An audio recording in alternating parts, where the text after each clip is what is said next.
Lalu, Yesus berbicara pula dalam perumpamaan kepada mereka. Hal kerajaan sorga seumpama seorang raja yang mengadakan perjamuan kawin untuk anaknya. Ia menyuruh hamba-hambanya memanggil orang-orang yang telah diundang ke perjamuan kawin itu, tetapi orang-orang itu tidak mau datang. Ia menyuruh pula hamba-hamba lain. Pesannya, katakanlah kepada orang-orang yang diundang itu, sesungguhnya hidangan telah kusediakan, lembu-lembu jantan dan ternak piaraanku telah disembelih. Semuanya telah tersedia. Datanglah ke perjamuan kawin ini. Tetapi orang-orang yang diundang itu tidak mengindahkannya. Ada yang pergi ke ladangnya, ada yang pergi mengurus usahanya, dan yang lain menangkap hamba-hambanya itu, menyiksanya dan membunuhnya. Maka murkalah raja itu, lalu menyuruh pasukannya ke sana untuk membinasakan pembunuh-pembunuh itu dan membakar kota mereka. Sesudah itu, ia berkata kepada hamba-hambanya, perjamuan kawin telah tersedia, tetapi orang-orang yang diundang tadi tidak layak untuk itu. Sebab itu pergilah ke persimpangan-persimpangan jalan dan undanglah setiap orang yang kamu jumpai di sana ke perjamuan kawin itu. Maka pergilah hamba-hamba itu, dan mereka mengumpulkan semua orang yang dijumpainya di jalan-jalan, orang-orang jahat dan orang-orang baik, sehingga penuhlah ruangan perjamuan kawin itu dengan tamu. Ketika raja itu masuk untuk bertemu dengan tamu-tamu itu, ia melihat seorang yang tidak berpakaian pesta. Ia berkata kepadanya, "Hai saudara, bagaimana engkau masuk kemari dengan tidak mengenakan pakaian pesta?" Tetapi orang itu diam saja.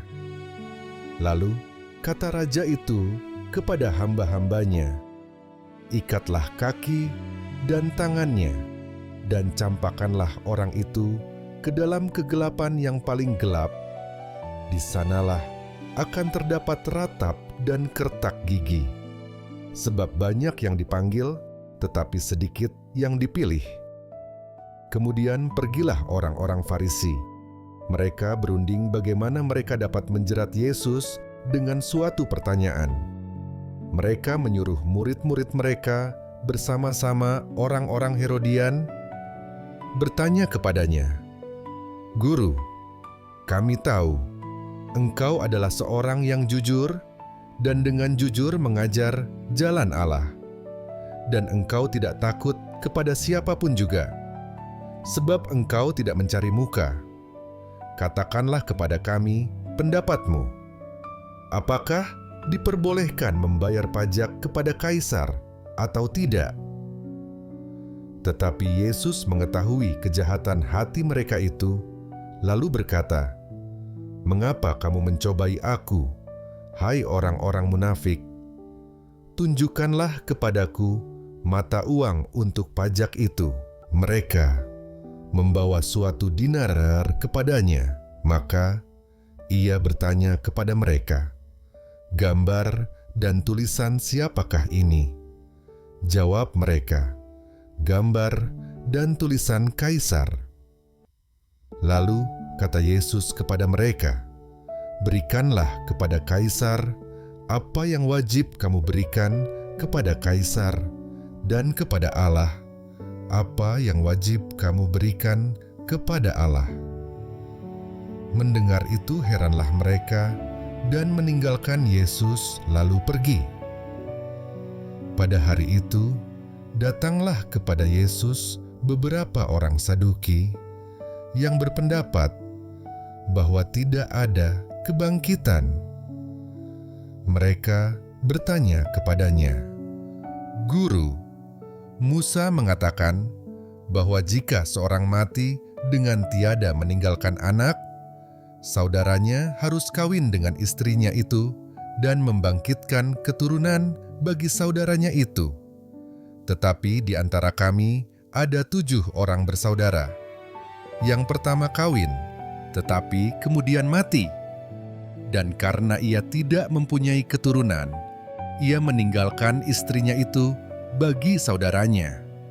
Demikian juga yang kedua dan yang ketiga, sampai dengan yang ketujuh. Dan akhirnya, sesudah mereka semua, perempuan itu pun mati. Siapakah di antara ke-7 orang itu yang menjadi suami perempuan itu pada hari kebangkitan? Sebab mereka semua telah beristrikan dia. Yesus menjawab mereka, "Kamu sesat, sebab kamu tidak mengerti kitab suci maupun kuasa Allah. Karena pada waktu kebangkitan, orang tidak kawin dan tidak dikawinkan, melainkan hidup seperti malaikat di sorga." Tetapi, tentang kebangkitan orang-orang mati, tidakkah kamu baca apa yang difirmankan Allah? Ketika ia bersabda, "Akulah Allah, Abraham, Allah Ishak, dan Allah Yakub." Ia bukanlah Allah orang mati, melainkan Allah orang hidup. Orang banyak yang mendengar itu takjub akan pengajarannya. Ketika orang-orang Farisi mendengar bahwa Yesus telah membuat orang-orang Saduki itu bungkam, berkumpullah mereka, dan seorang dari mereka, seorang ahli Taurat, bertanya untuk mencobai dia, "Guru, hukum manakah yang terutama dalam hukum Taurat?" Jawab Yesus kepadanya, "Kasihilah Tuhan Allahmu dengan segenap hatimu, dan dengan segenap jiwamu, dan dengan segenap akal budimu. Itulah hukum yang terutama dan yang pertama. Dan hukum yang kedua, yang sama dengan itu, ialah, kasihilah sesamamu manusia seperti dirimu sendiri." Pada kedua hukum inilah tergantung seluruh hukum Taurat dan kitab para nabi. Ketika orang-orang Farisi sedang berkumpul, Yesus bertanya kepada mereka. Katanya, "Apakah pendapatmu tentang Mesias? Anak siapakah dia?" Kata mereka kepadanya, "Anak Daud." Katanya kepada mereka, "Jika demikian, bagaimanakah Daud oleh pimpinan roh dapat menyebut dia tuannya? Ketika ia berkata, 'Tuhan telah berfirman kepada Tuanku, duduklah di sebelah kananku, sampai musuh-musuhmu kutaruh di bawah kakimu.' Jadi jika Daud menyebut dia tuannya, bagaimana mungkin ia anaknya pula?" Tidak ada seorang pun yang dapat menjawabnya, dan sejak hari itu tidak ada seorang pun juga yang berani menanyakan sesuatu kepadanya.